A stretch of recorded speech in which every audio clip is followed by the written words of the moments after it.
This is Core Conversations with Natalie Baggio. Welcome to Core Conversations. I'm Natalie Baggio. One of the things that makes Southwest Michigan incredibly special is how people in our community show up for each other. And I have Dr. Melinda Gruber here with me today to share with everyone on how she helps support our community and how they show up every day to support healthcare here in Southwest Michigan.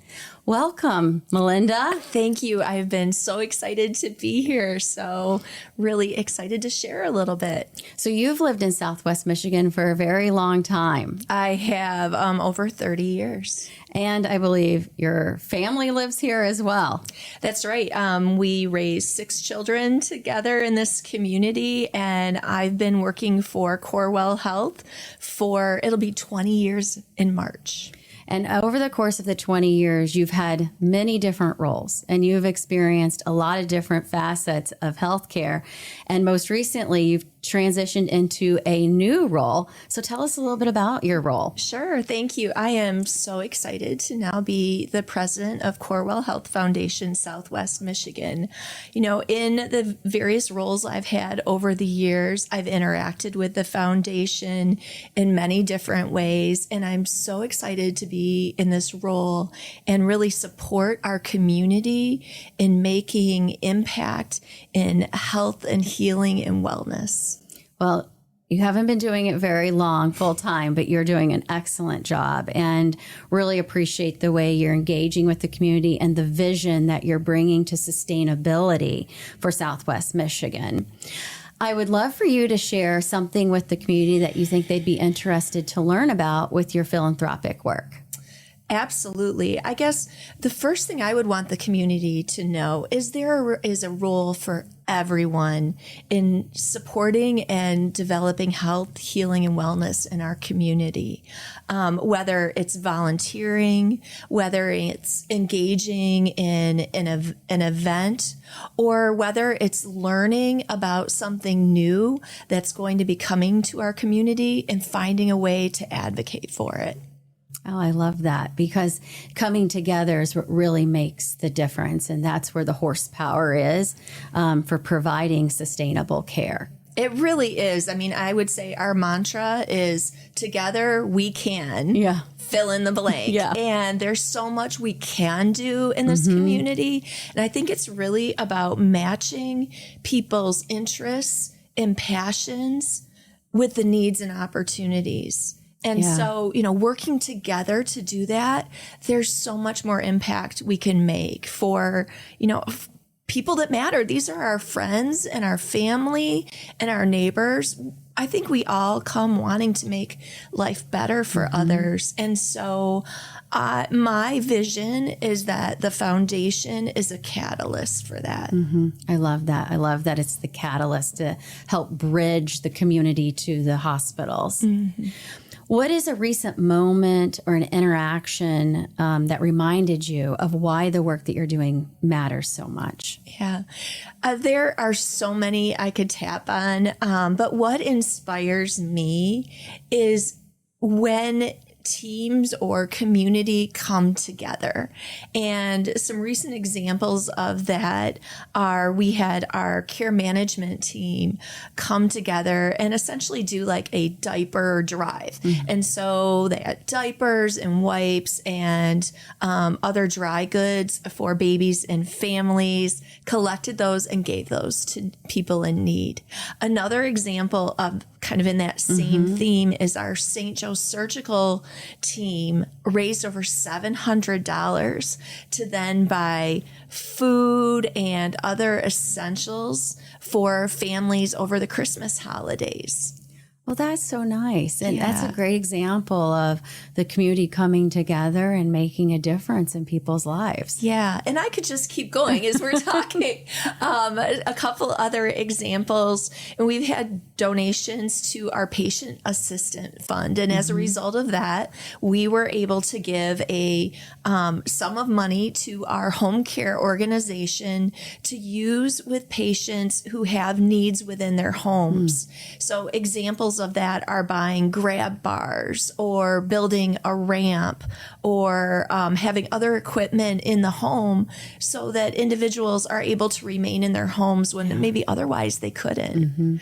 Another example of that I'm really excited about is our health system is investing in upgrading our behavioral health unit. Yeah. And we know how important healthcare is, or how important mental health is in our community. And having a behavioral health unit here in our community where people don't need to, leave and go hours away for that level of care is really special. And the fact that our healthcare system is investing in it is really special. But already we've had over $500,000 in donations and commitments from the community to further enhance that behavioral health unit with environmental enhancements, with technologies and innovations, and further training for our team members. So just so many examples of how when we come together, we can make life better. Yeah, and I love a lot of those examples, and I'm really excited about the new behavioral health unit and bringing people together makes a huge difference. And, mental health specifically is a huge need, not just in our community, but nationally. And we're so fortunate that we've had the community rally around us to be able to provide those services and enhance those services here locally. Right. So thank you for your leadership and making that a reality. Well, it's inspiring to see people come together to do that. And I do want to note that people may not realize, but 100% of gifts that go to our foundation in Southwest Michigan stay locally for the purpose intended. And I think it's just important to, spread the word about that. We are a local foundation making 100% local investment. I love that. That's a great reminder to share. Yeah. So as you've stepped into this role, I know you've really engaged your board on reimagining the foundation and the philanthropic work. What is something that you'd want to share with the community that you and the board want to bring to life over the course of the next year? Yeah. Well, number one was just what I talked about. 100% of giving stays local. But a big part of what our board wants to do is do a better job telling our story of how, in partnership with the community, we're making a difference in people's lives. And so, coming together like this and having this conversation really helps share that information. I think also our board would want people to know that there's so many opportunities to get involved, whether it's volunteering, whether it's giving, whether it's encouraging people to get the care they need. Everyone in our community can have a role in that, making life better for people. Yeah. And what I love about the mission of your board is to ensure that community voices are heard and reflected through the work. Absolutely. And I would say over the years, there has been so much opportunity to get involved with community groups and listen to what is important to them, understand what the needs are, and look for those opportunities to partner. Now, I was reflecting, I've been involved with Strong Women of Faith in some way for probably, over 15 years. And they were a support to me during my own breast cancer journey. But that is an example of a community organization that will speak up and talk about the needs and also be engaged with us and how we can work together on solutions. Yeah, great example.